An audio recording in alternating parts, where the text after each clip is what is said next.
Hopefully everyone is doing wonderful today. Just last night I was watching a documentary by Spike Lee on Netflix. And I think the name of the documentary is called Katrina, Come Hell or High Water, right? And this documentary really hit home. And I mean literally, because for me, those that have been following me for a while, that I often mention that I was raised in New Orleans, right? I grew up in New Orleans. Now, I was not born in New Orleans, and ironically, I'm in Texas, where Hurricane Katrina blew me to, right? I was born actually in Texas. But anyway, both of my parents are from New Orleans, from the lower Ninth Ward. And my father was in the military, so he was stationed in Texas. But anyway, after my mom and my dad got a divorce, my mom sent me to go be raised by her sister and her mother. And that's, how I was raised in New Orleans. And watching this documentary, I was very, familiar with, again, not only a lot of the culture, but I was affected directly.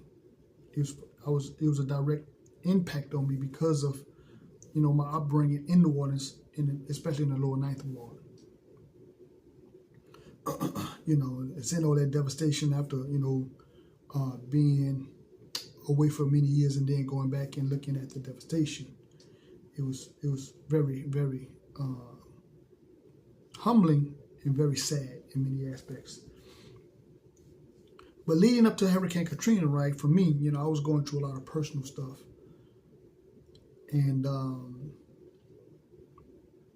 so even that aspect, when they talk about a lot of the corruption, it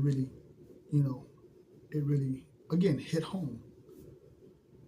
And I'm not here to say that I was an angel, all my life. I partook, right? I was involved in many nefarious things, wickedness, until the Most High really woke me up and started putting different, messengers or things in my life to really grab my attention, right? Like the scripture says, the sheep begin to hear, the sheep know my voice. So there's a lot of changes I was going through, right, in my life at a certain period of time, especially prior to and even leading up to the events of Hurricane Katrina. And I remember the day before the hurricane was supposed to hit that I was going to stay back while the rest of my family was heading up to, the northern part of Louisiana. And I was going to, like I said, I was going to stay back, but my sons and my aunt, convinced me to come ride with them, said this was not the one to stay back and play with. And I'm glad that I took that advice, all praise the Most High. Like I said, growing up in New Orleans, there's always been these culture, these different things, and you try to explain to people, and they really don't get it because, it doesn't make sense to them. But again, growing up in the culture, this was normal, staying back and having hurricane parties, right? Many people, hear about, maybe the food and the music, and, they go visit different tourist attractions and so on and so forth.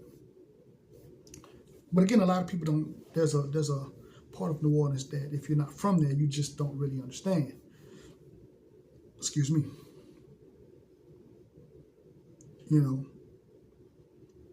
So like I said, when I was going through my personal, things, dealing with the system itself, I also know about the corruption. Again, like I said, not that I was an angel, and I've done some things that I'm guilty of, but the things that I wasn't guilty of, I was, brought through the ringer for, right? But again, that's part of the system, part of the culture, and it's sad to say. you know. So sitting back and watching this documentary and all the people that, you know, Spike Lee was able to gather and give testimony and talk about, you know, their upbringing, you know, I was really familiar with a lot of those faces, even some personal, right? You know, I've met the ex-mayor, Mayor Mark Morial. You know, I met Ellis Marcellus. I've met Harry Connick Jr. You know, other people that was mentioned. You know, because the industry that I was in, you know, in the restaurant, in the service industry, you know, some of these guys would come through the restaurant. You know, they would frequent this restaurant. You know, in whether they're coming there for entertainment purposes or they was coming there to eat. You know, and ironically, one of the gentlemen that was being interviewed went to school with him, you know, and I know some of his story, you know, especially, you know, he's been going through the ringer right now dealing with the system, even though he, you know, he joined, you know, took an oath to said system to a degree. And I guess he was trying to change it, but he started realizing that same system that he was there to work with and to I guess to, you know, do a job for the community. When he stood up for the community, said system they didn't side with that. And now he's going through his troubles. But anyway, again, you know, just like I said, you know, a lot of people, they don't know about that. They don't know about those stories, right? The corruption, you know, and from the politicians to the police and so on and so forth. You know, it's really deep rooted in, again, I hate to say it, but in the culture. So for me, you know, like I said, Katrina was bittersweet. You know, I saw an opportunity for the Most High to give me another chance, right? You know, as I begin to, you know, make different changes in my life, repent from you know, from certain activities. But also I saw judgment. And many people may not see it like that, and that's okay. That's you know, that's their story. This is mine. But like I said, you know, I can tell you that a lot of what was being said, many people have never heard of, right? You know, in what we call the checkerboard community, right? You know, one side of town is just all black, and the other side of town is all white, and so on and so forth. And that's, again, it's part of the culture. And I'm pretty sure that there's other communities that are like that. But in New Orleans, it was in certain aspects or certain areas, it's worn with a badge of honor, right? You know, you just don't, you know, you make sure that when you go into certain communities, you better be on your A game, right? You better make sure that everything is right. And even if everything's right, that doesn't mean that you still won't get harassed. But like I said, you know, a lot of these testimonies, and a lot of these stories you will not hear, you know, on you know, through the media, you know, through mainstream media. You can only see this either in a documentary, like, you know, through an individual like Spike Lee that has the resources and the connection, or maybe somebody that may be independent and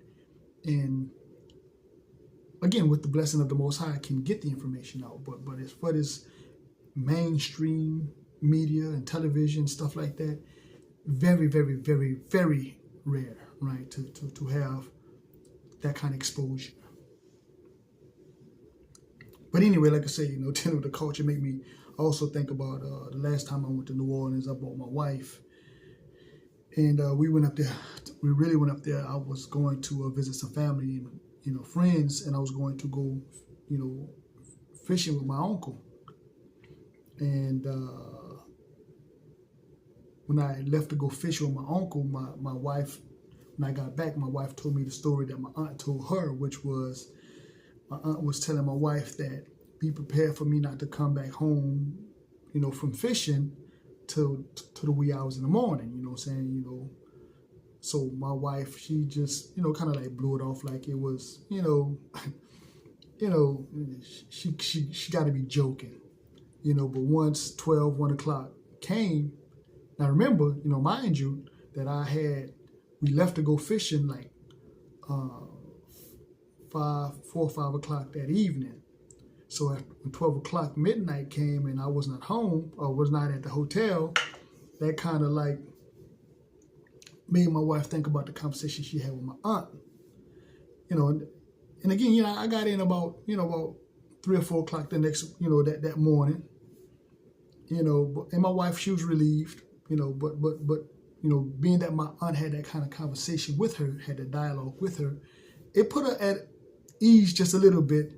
But at the same time, she was not, it was not something she was used to, especially, on a fishing trip, right?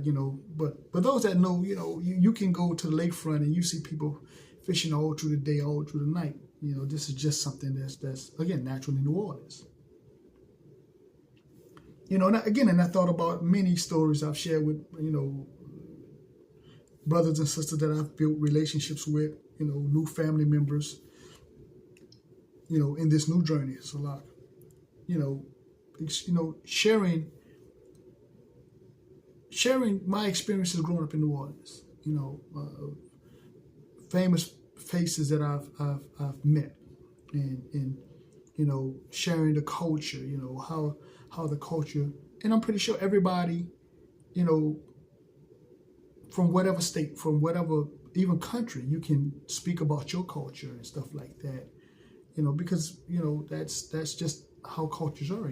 Every neighborhood, every city, every town, there's different cultures. There's different ways of how people live. But for me, again, to have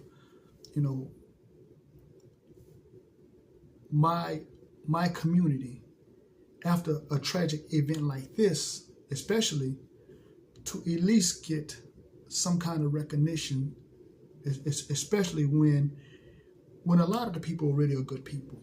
They just are either misguided, misunderstood, in many aspects, I'd say, even misled. And it doesn't make it better when you come up in a system that's really hell-bent on keeping that foot on your neck, keeping you down. And I think many aspects, again, a lot of brothers and sisters that come from New Orleans, even though it may seem like a disadvantage, those trials, those tribulations actually, in many aspects, put us at an advantage because, we tend to take nothing and make something out of it. But anyway, I just wanted to share that with you guys right fast. Like I said, I thought it was an excellent documentary. It was good to see, again, this collaboration of many people that was, putting out this information that, again, like I said, mainstream media will not put out, and how the powers that be actually have put all these obstacles, they're in place to destroy said community, But all praise the Most High, and I was able to, to come out of that without, any serious, losses. With that being said, as usual, peace, love, shalom.